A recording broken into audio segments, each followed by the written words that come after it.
মৃত্যুর পরও মিলছে না শেষ বিদায়ের মর্যাদা। কাঁধে করে নয়, নৌকায় ভাসিয়ে জানাজায় নিতে হয় মরদেহ। স্বাধীনতার এত বছর পরও মৌলভীবাজারের শ্রীমঙ্গলের বিলাসের পাড় গ্রামের মানুষের জীবন যেন আটকে আছে একটি নড়বড়ে বাঁশের সাঁকোর ওপর। সম্প্রতি এই গ্রামের এক ব্যক্তির মৃত্যু হলে জানাজার জন্য মরদেহ নৌকায় করে নিতে হয় অন্য পারে। পরে পারিবারিক কবরস্থানে নেওয়া সম্ভব না হয় দাফন করা হয় অন্য স্থানে। এই ব্রিজের কারণে আমার আব্বার বাইক ফিরত নিতে পারছি না। আমরা তো পেয়ে পাইছি না। শেষ বুঝি আমার আব্বার রাস্তা থাকে এই ফুলের কারণে আমার আব্বারে নিয়ে দিলাইছি গুরুস্থান। এ গ্রামের মাঝখানের খালের ওপর সরু কয়েকটি বাঁশ দিয়ে তৈরি করা হয়েছে একটি অস্থায়ী সাঁকো। কোথাও বাঁশ বেঁকে গেছে, কোথাও নড়বড়ে হয়ে গেছে কাঠামো। গ্রামবাসী জানান, নিজেদের চাঁদায় বাঁশ কিনে বারবার মেরামত করা হয় সাঁকোটি, কিন্তু বর্ষা এলেই বাড়ে দুর্ভোগ। বন্ধ হয়ে যায় শিশুদের স্কুলে যাওয়া, কৃষকের ফসল পরিবহন, এমনকি জরুরি রোগী নেওয়াও হয়ে পড়ে অসম্ভব। বিগত 2-3 বার বন্যা দেওয়ার কারণে আমাদের সাঁকোটা ভেঙে যাওয়ার কারণে আমাদের অনেক কষ্ট হয়।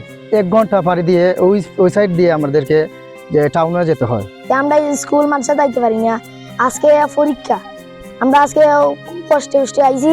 এই বৃষ্টির কারণে বাদলা দিনে এই সাঁকোটা ভেঙে যায় বারবার। এই সাঁকো দিয়ে এমনিতেই পারাপার করা একটা কঠিন ব্যাপার। পাশাপাশি মুসল্লিরা নামাজে আসতে পারেন না। বিলাসের পাড়ের মানুষেরা জানান, বছরের পর বছর ধরে একটি স্থায়ী সেতুর দাবি জানিয়ে এলেও বাস্তবায়ন হয়নি কোনো উদ্যোগ। তাই তাদের সকলেরই চাওয়া জীবনের নিরাপত্তার জন্য স্থায়ী একটি সাঁকো। আমাদের মেম্বার চেয়ারম্যান ওনারা অনেক সময় আসেন আমাদের এলাকায়, এসে ওনারা আমাদেরকে আশাবাদী করেন যে আমাদেরকে ওনারা রাস্তাঘাট এবং ব্রিজের ব্যবস্থা করে দিবেন, কিন্তু ওনারা যখন আসেন কিন্তু ওনারা আর দেন না বা কোনো ব্যবস্থা করেন না। জনগণের উপকার যদি না করতে লয়, সরকার থেকে কি হইতো? সরকার তো বানা মানুষের জনগণের উপকারের লাগি। এখানে যদি ভালো একটি পুল থাকতো তাহলে নিয়মিত এই বিদ্যালয়ে উপস্থিত হতে পারত। দীর্ঘদিন যাবৎ এই গ্রাম ৮০ ইউনিয়নের ২ নং ওয়ার্ডে বিলাসেবার গ্রামটা অবহেলিত।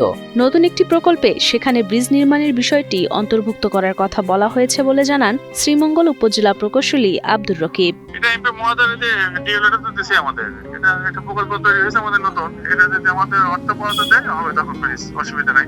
আমরা এমপি লেটার ডিএলএটা ঢাকা পড়ে গেছি।